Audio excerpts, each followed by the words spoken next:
तो नमस्ते बच्चों, मैं आशा करती हूँ कि आप सब बहुत अच्छे होंगे।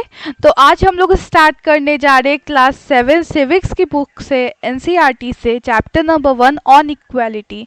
तो बच्चों, इक्वालिटी क्या होती है? इक्वालिटी वो चीज़ होती है जो मतलब हमें समाज में रहना सिखाती है, सबको इक्वल रहना सिखाती है कि हम सब बराबर है। No one is more famous, या कह सकते हैं कि कोई हमसे ज़्यादा नहीं, कोई हमसे कम नहीं, सब इक्वल है। तो चैप्टर नंबर 1 से स्टार्ट कर रहे हैं। तो यहाँ पे बच्चों पहले हम लोग कुछ इंट्रोडक्शन इस चैप्टर का कर लेते हैं। On equality, India is a democracy. In the class 6 book we look the key element of a democratic government. तो बच्चों, इंडिया एक डेमोक्रेसी गवर्नमेंट है, मतलब एक संविधानिक देश है। और ये क्लास 6 की बुक में हम लोग ने पढ़ा था। हमने ये देखा था कि हमारे देश एक संविधानिक राज्य बनने के लिए क्या क्या ज़रूरी था, क्या क्या उसने मतलब की एलिमेंट्स हुए, क्या क्या उसमें बदलाव किए गए, ये सब देखा। तो बच्चों आगे देखते, this includes peoples participation, the resolution of conflict and equality and justice. तो बच्चों, जब तक हम लोग अपना लीडर खुद चुनना नहीं शुरू करेंगे, तब तक हम लोग कैसे अपनी गवर्नमेंट बनाएंगे? क्योंकि गवर्नमेंट हमसे है, तो पहले हम लोग उसके लिए वोट करेंगे, अपने फेवरेट नेता को, उसे चूज़ करेंगे, उसके बाद ही जाकर मतलब एक गवर्नमेंट बन सकती है। The resolution of conflict and equality and justice, कोई भी मतलब कॉन्फ्लिक्ट मतलब कुछ मतलब बच्चों की कोई भी बुराई रहती है या कोई भी मैटर होता है देश का, तो उसका सॉल्यूशन होना चाहिए। उसको बार बार सोच सोच के उसका एक एग्जैक्ट मतलब सॉल्यूशन निकालना ज़रूरी है।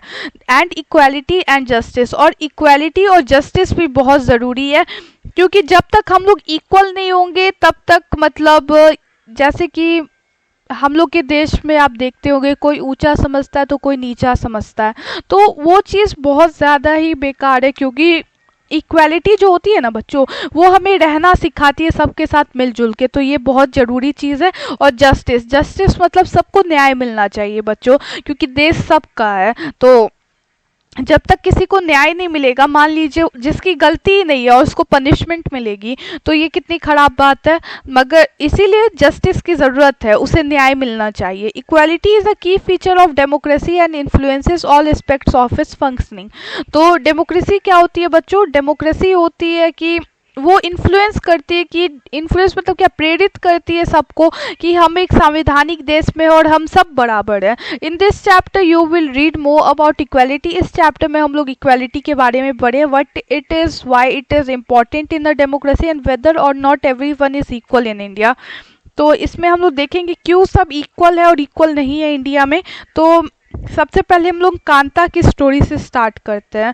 तो इसमें पहले बच्चों 5 कैरेक्टर्स है, उसे पहले देख लेते हैं। सबसे पहली कैरेक्टर मंजीत कौर, जो कि एक टीचर है। फिर सेकंड है तेजा सिंह, जो एक ट्रेडर है। गिरीश राव जी, जो एक स्टूडेंट है। और कांता देवी, जो एक डोमेस्टिक वर्कर है। और सुजाता कुमारी, जो एक डोमेस्टिक वर्कर। डोमेस्टिक वर्कर मतलब बच्चों जो घर में काम करती हैं सबके घर पर जाके, तो वो डोमेस्टिक हेल्प होती है, डोमेस्टिक वर्कर भी कहा जा सकता है। On election day, Kanta and her friends Sujata are waiting to cast their vote. Isn't it good Sujata that we can all vote as equal citizens of our country? Even Jain साहब is standing in the line with us. Yes, तो बच्चों election का दिन था, मतलब election में जिस दिन हम लोग वोट करते हैं, तो कांता और उसकी एक दोस्त थी सुजाता, जो कि मतलब का वोट कास्ट मतलब वोट देने के लिए लाइन में खड़ी हैं। इजंट इट गुड सुजाता, मतलब कांता जो है अपनी दोस्त सुजाता को बोलती कि ये कितना अच्छा है सुजाता कि हम सब बराबर equal citizens of our country, सब बराबर है और एक साथ मिलके वोट दे रहे हैं। इवन जैन साहब is standing in the line with us, और उसके साथ साथ जो जैन साहब है, जो मतलब लगता है का जो कांता है वो जैन साहब के घर मतलब काम करती है, आगे जाके देखा जाएगा, वो भी हमारे साथ लाइन में खड़े। तो कांता सुजाता कहती है यस, हाँ, go on Kanta, it's your turn now. तो सुजाता जो है वो कांता से कहती है कि जाओ कांता, अब तुम्हारी बारी है। I will vote for the candidate who has promise to bring pipe water to our area.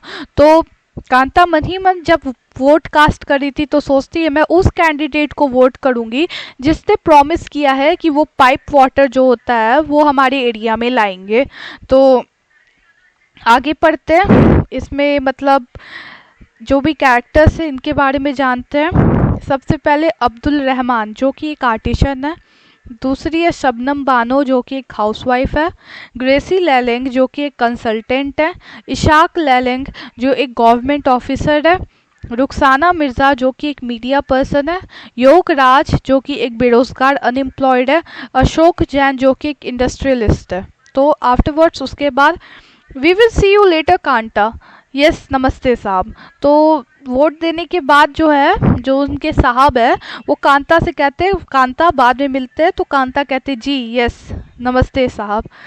तो आगे देखते हैं, कांता जो है अपनी दोस्त सुजाता को बोलती है Gudiya has been running fever and I have to take her to the hospital but I will have to finish the work at sahib's house first and ask for some advance. तो कांता कहती है कि गुड़िया जो उसकी बेटी है वो मतलब फीवर से मतलब ग्रस्त है and I have to take her to the hospital, और उसे मतलब हॉस्पिटल ले जाना होगा, but I will have to finish the work at sahib's house. तो मुझे सबसे पहले जाके साहिब के घर का काम ख़त्म करना है, तब जाके मैं कुछ एडवांस के लिए उनसे मांग सकती हूँ। जब कांता घर पहुँचती है तो अपनी बेटी को कहती here have some of this you will feel better. तो कांता अपनी बेटी को कहती ये लो कुछ पी लो तुम्हें अच्छा महसूस होगा। And when I get back in the evening we will go to the hospital okay. तो जब मैं शाम को वापस आऊँगी घर पे तो हम दोनों साथ में मतलब हॉस्पिटल जाएंगे। तो जैसे कांता मतलब घर से बाहर निकलते, इट्स नो वंडर दैट गुड़िया false ill often, the Basti is never cleaned. तो कांता अपने मन ही में कहती है शायद कि इट इज़ नो मतलब गुड़िया का हमेशा मतलब तबीयत खराब हो जाता है क्योंकि जो बस्ती है ना वो कभी साफ़ सुथरी रहती नहीं है। तो बच्चों आप लोग हमेशा सुनते ही होंगे कि बस साफ़ सुथरा मतलब जगह जो नहीं रहता ना वहाँ पे ज़्यादा डिसीजेस फैलती है। तो यही कारण है कि कांता की बेटी गुड़िया की तबीयत ज़्यादा जल्दी ख़राब हो जाती है। तो आगे देखते हैं, कांता जो है कांता को मतलब काम कर रही थी तो एक मैम साहब बोलती है उनको कि make sure to do the corners properly. तो उनकी मैम साहब जो है उनको बोलती है कि मेक श्योर मतलब हर एक कॉर्नर मतलब साफ़ सुथरा होना चाहिए। तो कांता की जो मैडम है वो कहती hairs your advance Kanta but don't make it a habit of it. तो कांता बोलती नो मैडम। तो कांता की जो मैम है जो इनके यहाँ वो काम करती है वो कहती है कि ये तुम्हारा कुछ एडवांस है Kanta but don't make a habit of it, मगर इसे अपनी आदत मत लगाओ। ज़रा बड़े आदमी की बड़ी बात, बड़े आदमी जितना का पैसा नहीं देते उतना का बेचारी को सुना दिया। तो कांता बेचारी कुछ ना कहते हुए नो मैडम कह दी। That evening just few more minutes बेटी, Jane madam and Jane sahab may stand in line to vote, but they never have to do it when their children are sick. तो government hospital के बाहर शाम में Kanta line लगाते हुए, तो कांता अपनी बेटी को बोलती कुछ देर और बेटा कुछ मिनट और।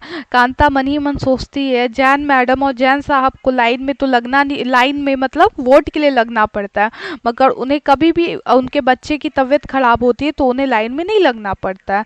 तो बच्चों इसमें मेनली आप डिफरेंस देख सकते हो कि सब इक्वल है वोटिंग के समय, बट एट सम टाइम की मतलब उन्हें देख ही जाता है कि वो किस चीज़ में असमर्थ है या फिर किस चीज़ में उन्हें प्रॉब्लम से दिक्कतें आ रही हैं इक्वालिटी में। तो इक्वल राइट टू वोट जो कि टॉपिक है उसे पढ़ते हैं।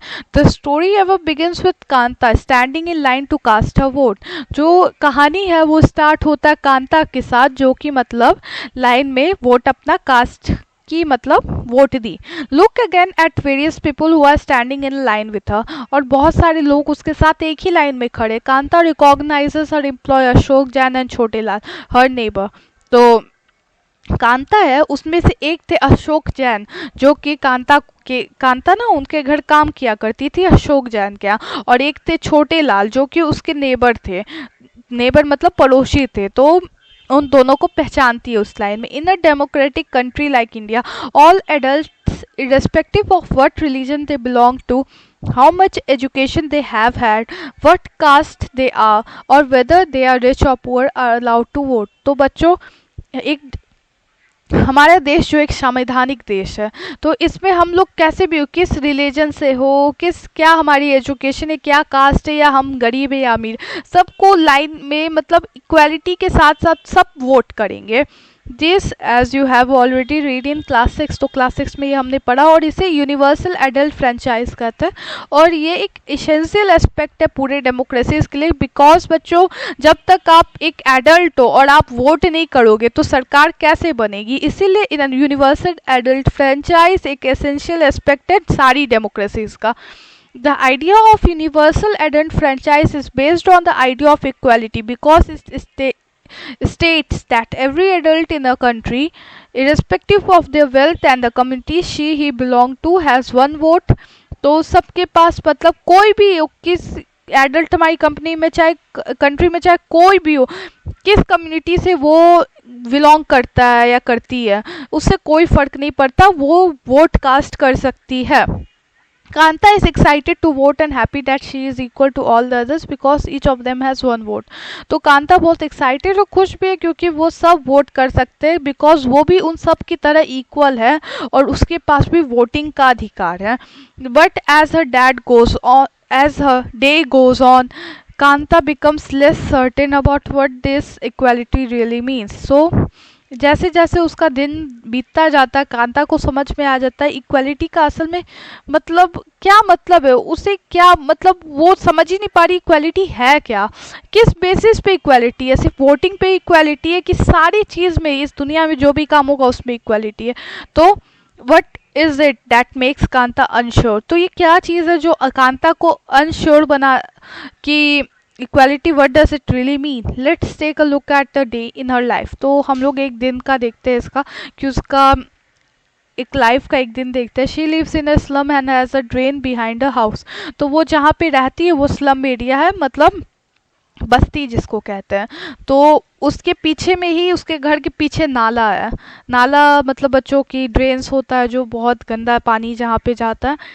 Her daughter is sick, but she can't take the day off from work because she needs to borrow money from her employers to take her child to the doctor. तो उसकी बेटी बीमार है, बट वो एक दिन काम पर नहीं मतलब छुट्टी नहीं ले सकती है क्योंकि उसे मतलब अपना जो मालिक होता है उससे पैसा लेना ज़रूरी पड़ता है, तभी वो जाके डॉक्टर से अपनी बेटी को दिखा सकती है. Her job as a domestic help tires her out and finally she ends her day by again standing in the long line. तो उसका जॉब जो एक डोमेस्टिक हेल्प का है और वो अपने काम से थक गई थी, मगर फिर भी वो अपने दिन के अंत में भी वो अपनी बेटी के साथ लाइन में खड़ी है. This line in front of the government hospital is unlike one in the morning because most of the people standing in it are poor. तो ये जो लाइन है ये गवर्नमेंट हॉस्पिटल के सामने है. Is unlike the one in the morning. जैसे कि हम लोग वोट देने जाते तो वोट देने समय भी बहुत लंबी लाइन लगनी पड़ती है, तो वैसे ही इसमें भी गवर्नमेंट हॉस्पिटल के सामने वैसे ही बहुत लंबी लाइन लगनी पड़ी क्योंकि यहाँ पे सब गरीब थे गवर्नमेंट हॉस्पिटल में जो आ रहे थे. Other kinds of equality. Kanta is one of many people who live in democratic India and who have the right to vote, but whose daily living and working conditions are far from equal.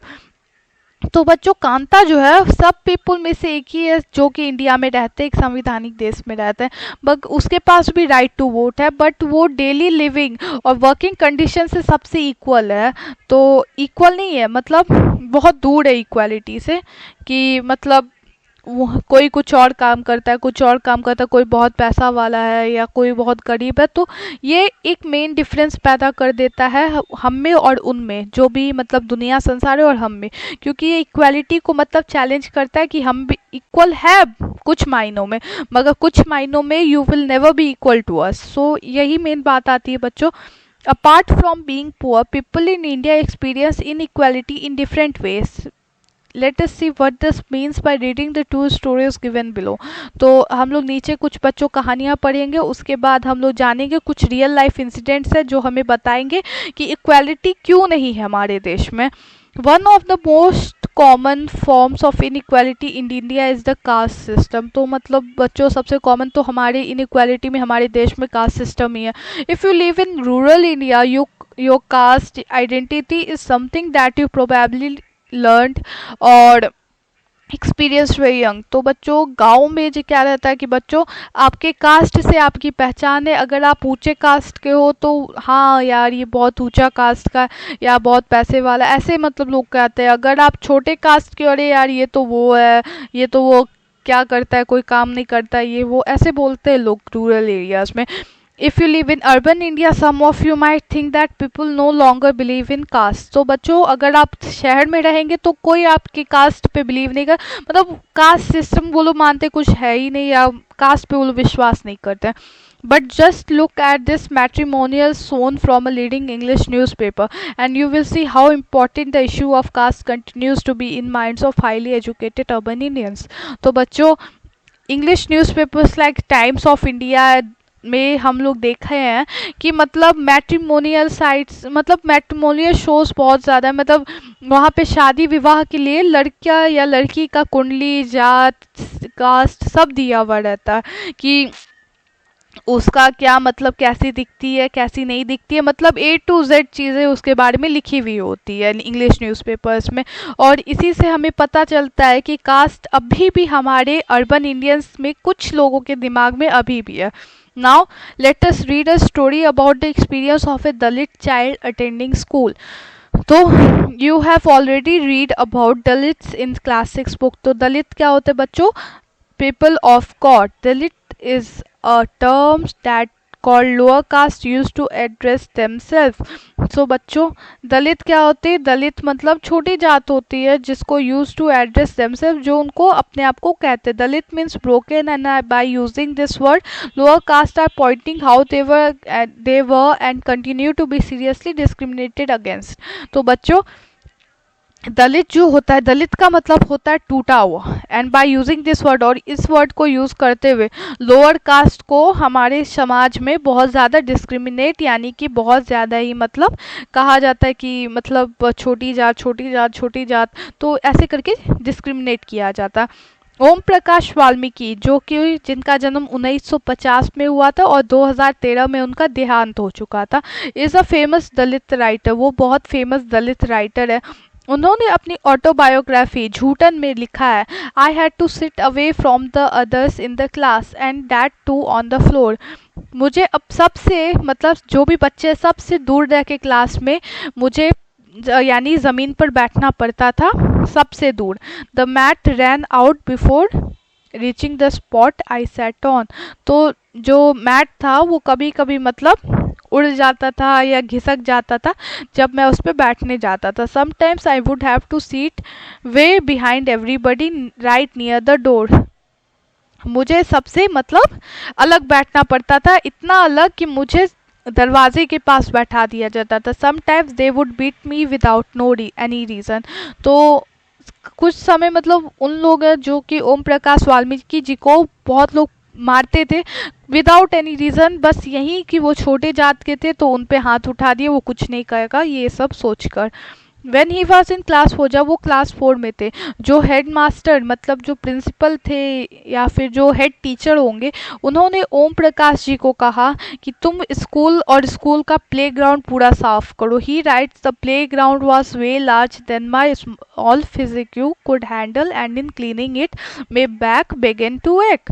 तो उनका जो playground था वो बहुत बड़ा था, वो बहुत छोटे से थे और मतलब क्लास 4 में थे तो वो एक छोटे बच्चे ही थे, और वो कैसे मतलब उसे साफ़ करना, उसे पूरा प्लेग्राउंड इतना बड़ा उनसे भी कि उन्हें साफ़ करने में उन्हें समय लग जाएगा और उससे उनकी कमर भी दर्द हो जाती थी। My face was covered with dust, मेरा फेस हमेशा डस्ट से कवर्ड हो जाता था। Dust had gone inside my mouth, और जो डस्ट था वो मेरे मुंह में चल जाता था। The other children in my class वे are studying and I was sweeping, जो बाकी बच्चे थे वो मतलब क्लासरूम में पढ़ रहे होते हैं, मगर मैं यहाँ पे साफ सुथरा प्लेग्राउंड स्कूल कर रहा होता। Head master was sitting in his room and watching me. Head master थे जो अपने रूम में बैठे रहते थे और मुझे देखते रहते थे। I was not even allowed to get a drink of water. मुझे एक मतलब पानी का ग्लास भी मतलब अलाउ नहीं किया जाता था पीने के लिए। I sweat the whole day from the doors and windows of the school rooms. The eyes of teachers and the boys saw these spectacles. So मतलब मुझे ना डोर्स और विंडोज़ को पूरा साफ करना पड़ता था, रूम्स को साफ करता। Eyes of teachers and boys saw this spectacled. तो जो टीचर्स थे और बॉय वो अपने चश्मों से देखते थे कि मतलब Om Prakash was made to sweep the school on the playground for the next couple of days and this only came to an end when his father who happened to be passing by saw his son sweeping. तो वो सब मतलब जो teachers थे, boys थे, सब उनको देखा करते थे और मतलब ओम प्रकाश को मतलब पूरा स्कूल प्लेग्राउंड बहुत दिनों तक, कुछ नेक्स्ट कपल ऑफ डेज तक मतलब साफ करना पड़ा, जब तक उनके पिताजी ने नहीं देख लिया जब कि उनका बेटा तो पढ़ने की जगह स्कूल साफ कर रहा है। He confronted the teachers and then walking away from the school holding Om Prakash's hand. He said loudly for all of them to hear, "You are a teacher, so I am leaving now. But remember this much, master will study right here in this school and not just him, but there will be more coming after him." तो उन्होंने कहा कि ओम प्रकाश का हाथ पकड़ा, वहाँ से जाने लगे स्कूल से, मगर उन्होंने बहुत चिल्लाते हुए कहा जाते हुए कि एक बात याद रखना टीचर, कि मैं यहाँ से जा रहा हूँ क्योंकि तुम एक टीचर हो, बट याद रखना मास्टर कि मैं यहाँ पे इसके जैसे बहुत पढ़ेंगे और बहुत आएंगे अभी और वो भी पढ़ेंगे। The second story is based on an incident that took place in one of India's largest cities and is common practice in most parts of the country. तो ये जो दूसरी कहानी है ये बहुत बड़े यानी कि एक इंसिडेंट पे बेस्ड है जो कि इंडिया की एक लार्जेस्ट सिटी है और ये कॉमन है बहुत सारे पार्ट्स के मतलब हमारी कंट्री के। It is a story about Mr and Mrs Ansari who were looking to rent an apartment in the city. Mr और मिसेस अंसारी जो थे वो ना मतलब रेंट के लिए एक अपार्टमेंट खोज रहे थे। They had the money and so paying the rent was no problem. उनके पास पैसे थे और वो रेंट को पेमेंट करने में कोई प्रॉब्लम नहीं था। They went to a property dealer for help to find a place. और वो क्या किए मतलब एक प्रॉपर्टी डीलर के पास किए कुछ मदद के लिए ताकि वो मतलब उन्हें जगह खोज के दे सके रेंट के लिए। The dealer inform them that he knew about a quite few apartments that were available for rent. उन्होंने कुछ एड्रेसेस दिए जिस पे जाके मिस्टर मिसेस अंसारी जाके अपार्टमेंट्स चेक कर सकते रेंट के लिए। जब मिस्टर और मिसेस अंसारी फर्स्ट अपार्टमेंट के में गए तो उन्हें वो अपार्टमेंट बहुत पसंद आया और उन्होंने सोचा कि मैं इसे मतलब डिसाइड कर लिया कि हमें इसे रेंट पर लेना है। However, when the landlady found out their names, she made an excuse about how she could not rent the house to someone who ate meat because the building didn't have any non-vegetarian residents. तो जो land lady थी जिनका घर था उन्होंने ये कहते हुए एक्सक्यूज़ कर दिया कि यहाँ पे ना कोई भी नॉन वेजिटेरियंस नहीं रहते हैं, तो ये बिल्डिंग मैं आपको रेंट पे नहीं दे सकती हूँ। Both the Ansaris and the property dealer were surprised to hear this because they could smell fish being cooked in the neighbours house. और बगल वाले घर पे उन्होंने देख रहे थे मतलब उन्हें सुगंध आ रही थी कि कोई मछली बना रहा है। The same excuse were repeated in the second and third apartment. दूसरे और तीसरे घर पे भी जाने के बाद उन्हें सेम एक्सक्यूज सुना था। Finally the property dealer told them they might want to change their names and call themself Mr and Mrs Kumar. तो प्रॉपर्टी डीलर को ने उन्हें सुझाव दिया मिस्टर मिसेस अंसारी को कि आप अपना नेम चेंज कर लीजिए अभी के लिए और अपने आप को मिस्टर और मिसेस कुमार के नाम से कहिए। The Ansaris were reluctant to do this and decided to look some more. उन्होंने द अंसारीज ने मना कर दिया और सोचा कि अब कुछ और अपार्टमेंट्स हैं उन्हें देख लिया जाए। In the end, it took a whole month of looking at the apartment before they found a landlady who was willing to give them a place on rent. उन्हें 1 महीना लग गया पूरा मतलब अपार्टमेंट मतलब देखने को, और उन्हें लास्ट में एक लैंडलेडी मिली जिन्होंने उन्हें एक प्लेस रेंट पे दे दिया। तो आज के लिए बच्चों बस इतना ही। आगे जो इस चैप्टर का जो सेकंड पार्ट है वो मैं अपलोड कर दूंगी। तो thank you for listening my words. If you like it, please like, share and subscribe. Thank you.